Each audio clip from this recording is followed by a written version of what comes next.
10 tahun sebagai user Fujifilm membuat gua bertanya, kira-kira kamera apa yang paling bagus atau paling worth it untuk kalian beli dengan spesifikasi dan pertimbangan harga, fungsi, job kalian, dan sebagainya. Dan hari ini gue mau bikin tier list untuk kategoriin kira-kira kamera apa aja yang menurut gua untuk segmen market tertentu akan menjadi pilihan terbaik untuk kalian. This is Josh and let's break it down.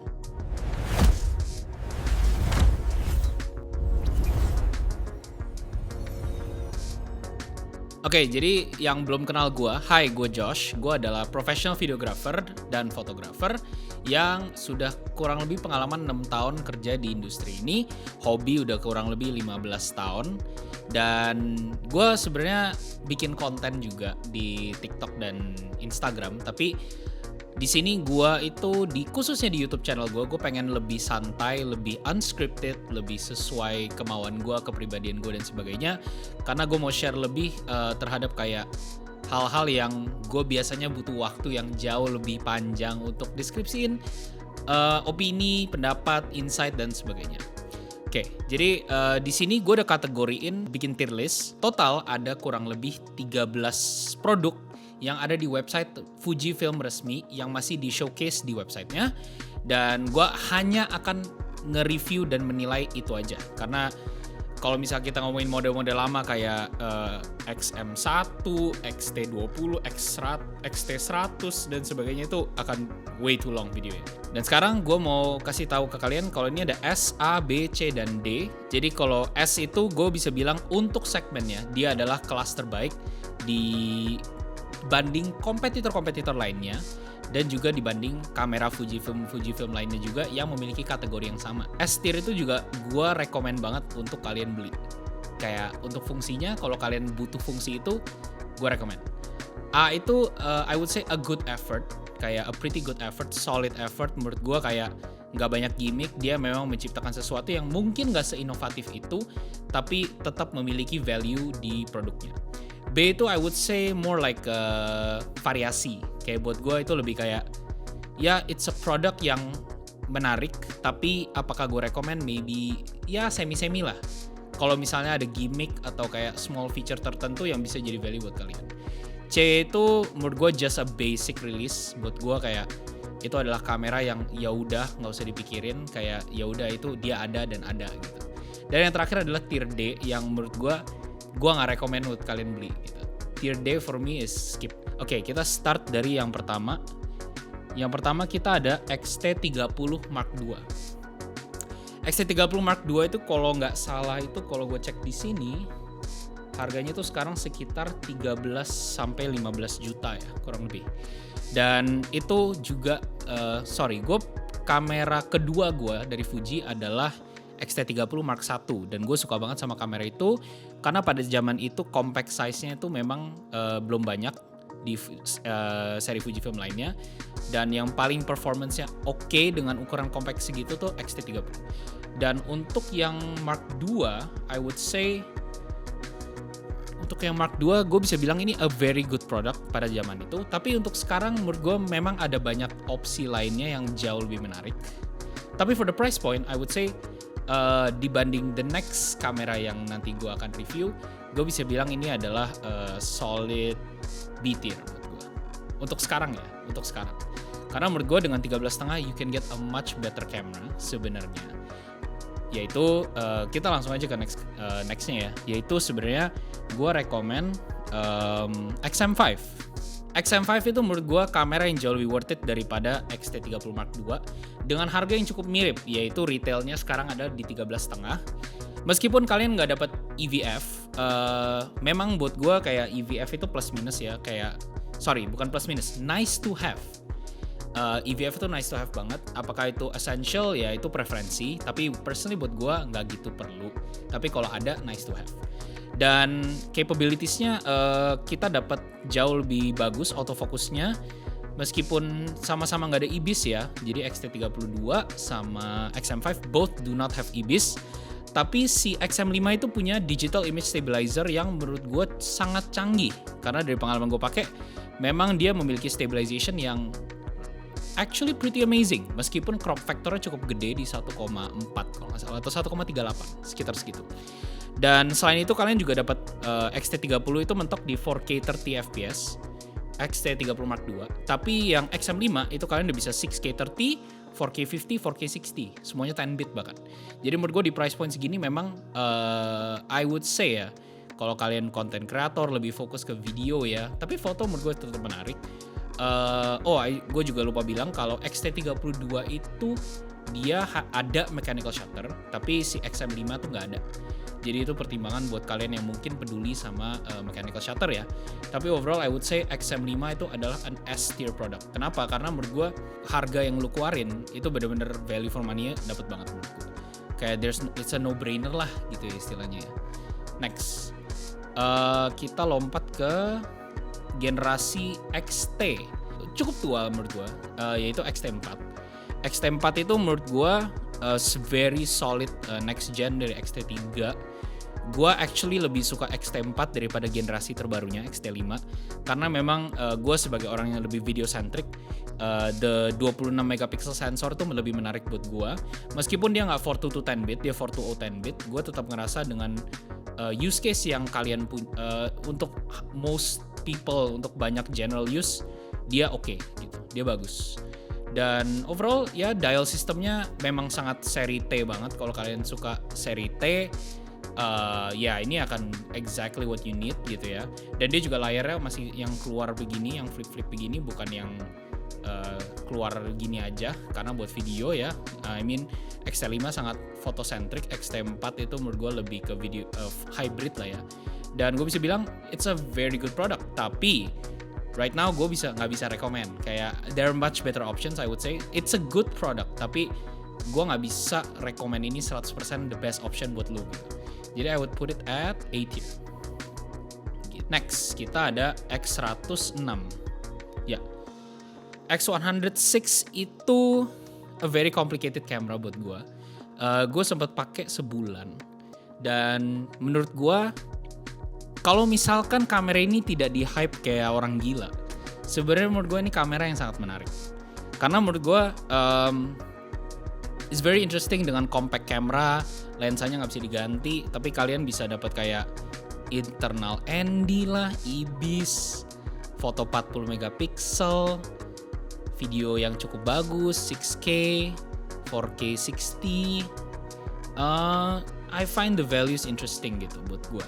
Dan memang karena dia compact ada keterbatasan yang jauh secara spesifikasi, tapi kalau kita lihat dari segmentasi marketnya, dia memang tidak diciptakan untuk professional use ataupun orang yang sangat serius di fotografi atau videografi. Karena menurut gue ini lebih kepada produk yang lifestyle focused, dimana ya lu adalah orang yang hobi motret, lu pengen keluar bawa tas kecil, muat kamera lu tinggal ditaruh aja di bag gitu, di shoulder bag gitu atau apa yang simple gitu. Dan ya X106 itu menurut gue a king at that. Kalau misalnya nggak se-overhyped itu, gue jujur kasih S tier. Tapi karena the craziness of it all, I would have to put it di A tier. Oke, next kita ke XT50. XT50 ini adalah adeknya dari Fujifilm X-T5 yang gue bisa bilang not very desirable buat gue personally. Karena menurut gue dengan harga berapa ya itu? Kalau nggak salah ya, ini gue nggak ada database-nya. Tapi XT50 itu kalau nggak salah harganya cuman beda 1,5-2 juta atau pokoknya beda dikit sama si XT5. Kalau nggak salah XT5 tuh 27, XT50 tuh 24,5. Kurang lebih segitu. Kayak lebih compact sih ya, lebih compact. Tapi I would still prefer XT5 karena entah kenapa buat gue ini bukan generasi berikutnya dari XT30. Makanya ada XT30 Mark III. Tapi entah kenapa buat gue ini bukan kamera yang diciptakan to my preference.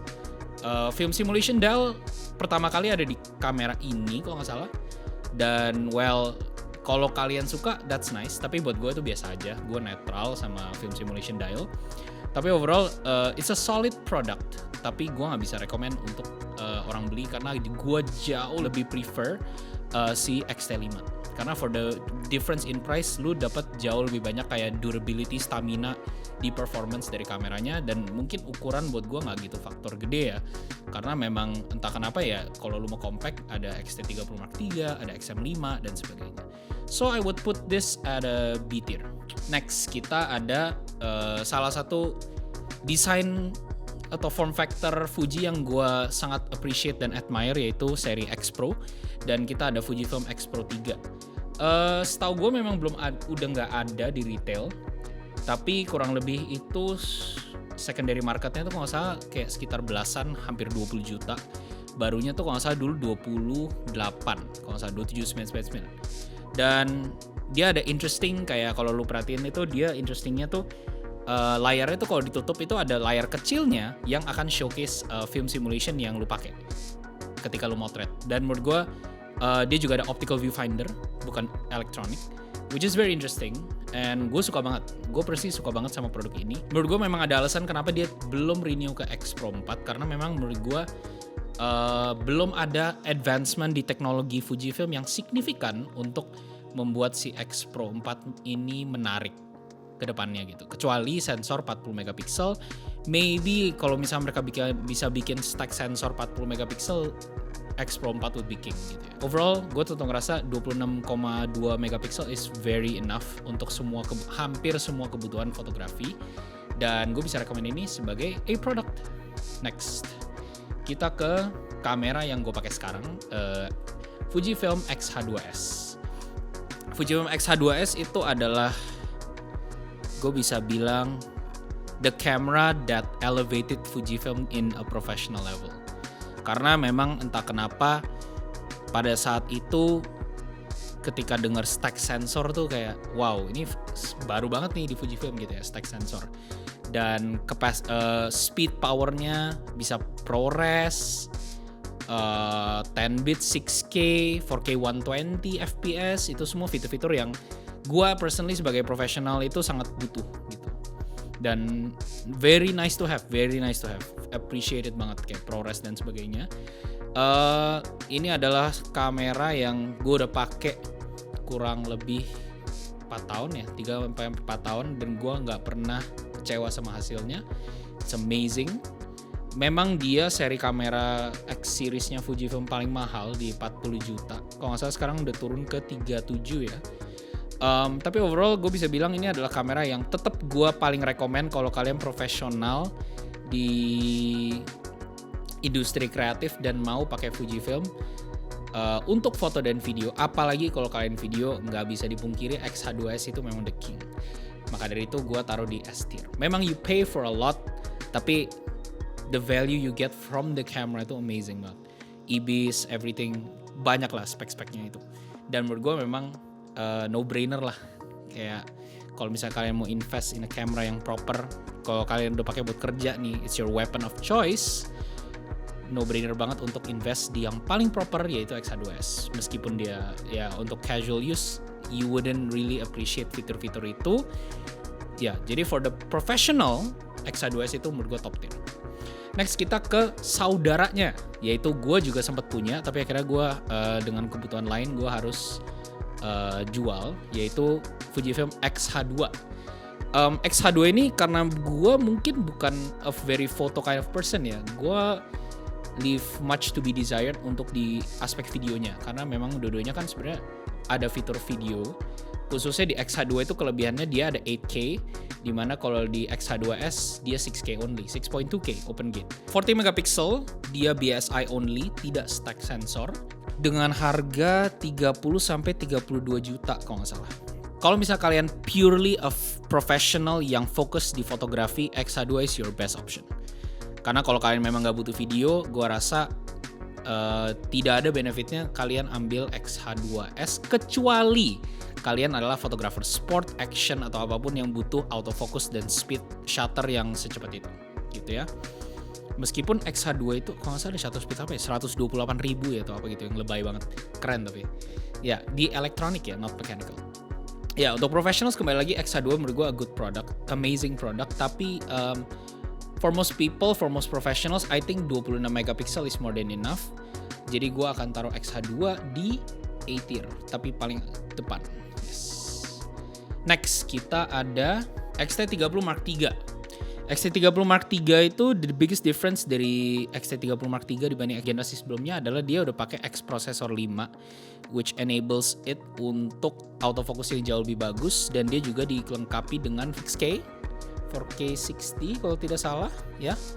10-bit and everything, basically mirip sama XM5. Basically XM5 with a viewfinder gitu ya. Dengan harga 15,888, 16 juta lah kurang lebih ya. I would say it's a good option untuk kalian yang casual shooter, hobby. Karena menurut gue, again, kalau untuk profesional gue selalu rekomend kalau bisa ada IBIS-nya. Kecuali kalian sudah punya gimbal yang profesional luar biasa, atau kalian kayak talking head content kayak gini, simple. I think overall XT30 is a solid choice dibanding XT50 gitu ya. Jadi for me, I think XT30 Mark II should be at A tier. Oke, ini adalah tadi yang gue sempat udah ngomongin juga. Ini adalah XT5, Fujifilm X-T5. Dia merupakan kamera yang sangat photography focused, yang cukup hype pas release date. I would say this is a product yang mengubah XT4 yang tadinya kayak dia mau kemana, dia mau foto atau video, jadi ini kita foto gitu. XT itu adalah foto gitu, XH adalah video gitu. Basically dibuat image-nya seperti itu. Dan menurut gue timingnya pas banget. Dia memang masuk di mana seri H itu sudah berkembang dan sudah jelas dia arahnya mau kemana, dan XT juga akhirnya bisa reposition itself. Karena kembali lagi, banyak orang komplain soal layar yang berubah jadi layar yang seperti yang keluar-keluar begini tuh lebih untuk video buat gue ya, personally. I don't think photo needs specifically that screen. Ini tuh basically kayak XH2 punya opsi kedua gitu. Kayak kalau lu lebih suka form factor seri T, ya lu beli XT5 gitu. You just have to choose which one is more suitable for you. Meskipun price difference-nya dikit, menurut gue untuk orang yang memang sangat profesional dan butuhkan the dial system yang basic, simple, dan mudah, XH2 is worth the price gitu ya. I would put XT5 at S tier karena menurut gue itu memang bagus banget. I can't say it enough kalau XT5 tuh memang kamera yang bagus banget. Next kita ke X-Half, ya, itu salah satu rilis terbaru dari Fujifilm. X-Half menurut gue very interesting camera. Harganya itu kalau nggak salah di 13 juta ya, 12.888 kalau nggak salah. Anyway, dia itu adalah 1 inch sensor kalau nggak salah, half, makanya namanya half. Dia setengahnya dari the traditional sensor. Dan dari pengalaman gue pakai, gue suka sih karena it's very small, segede power bank kurang lebih. Dan hasil gambar yang kalian dapetin tuh luar biasa bagus gitu. I wouldn't say gue lebih suka X-Half daripada XM5 karena XM5 tuh menurut gue jauh lebih capable dengan form factor yang sedikit lebih besar. Tapi I would say X-Half itu a solid option untuk kalian yang lebih casual shooter lagi, bener-bener gak mau repot, yang bisa muat kantong bahkan, udah bukan tas. Dan dia ada banyak gimmick efek-efek kayak analog film style, kayak dial-dialnya. Terus dia ada mode yang gue suka banget, yang interesting, yang kayak dia bisa ubah kayak film camera. Jadi kayak misalkan kalian udah commit ke misalnya film simulation Eterna gitu ya, kalian harus pakai Eterna selama 36 shot, 18 shot, 72 shot sesuai preferensi kalian. Jadi mereka menganalogkan the digital camera, which is I would say very innovative. I would put it on top A tier karena menurut gue inovasinya luar biasa. Tapi I cannot put it S tier karena sebenarnya for the general market, most people dari keseluruhan gue akan tetap lebih rekomend nambah sejuta dapat XM5 gitu. Meskipun lensanya nggak termasuk gitu. Oke, kita masuk ke not my favorite di tahun ini ya, yaitu Fujifilm X-E5. X-E5 tuh menurut gue kayak the gimmicky version of X-T50. Gue nggak gitu suka X-E5, I don't know why, dan entah kenapa dia tidak memberikan banyak value yang untuk kayak consider buying gitu. XE5 aja gue nggak tahu harganya berapa. Ya, harganya di 26 juta. Ya, very pricey. Bahkan ada yang jual 32. Oh, ini pakai kit. Kalau non-kit itu sekitar 25 sampai 26 juta basically. Yang gue nggak tahu kenapa kayak better just buy XT5 gitu. Gue tetap ya. I mean XE5 tuh lebih baik gimmicknya buat gue. I don't like the camera personally. It's a nice kayak lifestyle design. Kalau kalian memang utamakan desain dalam produk kamera kalian, which Fujifilm is well known for. XE5 itu menurut gue the pinnacle of that. Tapi untuk gue yang lebih ke function, spec, dan technicals, gue berasa XE5 tuh not my camera. So I would put it at C tier. Last but not the least, kita ada Fujifilm XS20, yaitu menurut gua kamera mid-range terbaik pada zamannya dia rilis dibanding kompetitor brand lainnya. Karena kalian udah dapat IBIS, udah dapat 240 fps slow-mo, 10-bit 6.2K, 10-bit juga, full package banget lah. Basically XH2S tapi dia nggak stack sensor dan nggak ada 4K 120 fps dan nggak ada ProRes. Pangkasan spesifikasi yang menurut gue untuk orang yang belum seprofesional itu, kayak misalnya kalian freelance iseng-iseng mulai, XS20 tuh pilihan terbaik buat lu. Dan overall gue suka banget sama XS20 dari experience gue pakai. Gue udah pakai kurang lebih setahun 2 tahun. I actually love that camera dan it's very easy to recommend. Kayak gue selalu recommend orang untuk XS20 dibanding semua kamera yang di seri Fuji yang harganya tuh mirip. Karena dia itu kalau nggak salah 20-an juta ya, 20 juta lebih dikit lah. Sekitar segitu, 20, 21, 22, somewhere there. Tapi intinya overall kalau kalian want a camera yang can last for like long term banget, menurut gue untuk foto dan video dia kuat di 2 sisi. Dia udah pakai seri autofocus yang bagus, yang baru, X-prosesor 5 tapi sensornya X-Trans 4 kalau nggak salah. Karena dia 26 megapiksel bukan 40 karena 40 X-Trans 5. Tapi overall tetap it's a solid option. Gue suka banget dan kalian udah dapat F-Log 2 juga kalau misalkan kalian lebih profesional. Very solid, kayak gue nggak tahu gue harus ngomong apa lagi. XS20 tuh my second pick kalau misalkan kalau kalian ada budget XH2S, kalau nggak ada budget tapi you still want the best Fujifilm experience untuk foto dan video, XS20, it's that simple gitu. Jadi I would rank it persis di bawahnya XH2S. So overall, this is my tier list of the 13 cameras yang ada di website Fujifilm sekarang. Yang seri X ya, gue nggak mau bahas GFX karena memang gue kurang pengalaman untuk menggunakan kamera-kamera seri GFX. Tapi overall seri X ini gue udah cukup kuasai dan cukup mengenal sensor-sensor dan tipe-tipenya. Jadi kalau kalian on a budget, saran gue XM5. Kalau kalian semi-profesional, mau lebih bagus, beli XS20. Kalau kalian butuh sensor 40 megapiksel, tapi semi-profesional, ataupun profesional, kalian bisa ke XT5 atau XH2. Gitu ya. Those are my recommendations. Kalau butuh compact, memang X-Half atau X106, tapi I would lean towards X-Half karena X106 harganya digoreng banget. Tapi kalau misalkan kalian bisa dapat retail, I would go for X106. Dan terakhir, kalau kalian professional videographer kayak gue nggak recommend XH2S. Itu the best option untuk kalian. Overall, those are my thoughts. Let me know apakah tier list gue okay, apakah kalian setuju, apakah kalian nggak setuju, just let me know. And yeah, I'll see you guys in the next videos karena gue akan mulai rutin post di YouTube. I feel like it's my place untuk sharing, have fun, dan enjoy content tanpa terlalu mikirin optimization dari kayak oh ini harus engaging, ini harus seru, ini harus begini, karena I can just focus on talking to you guys, sharing my opinions, sama kasih insight yang mungkin bagus untuk kalian.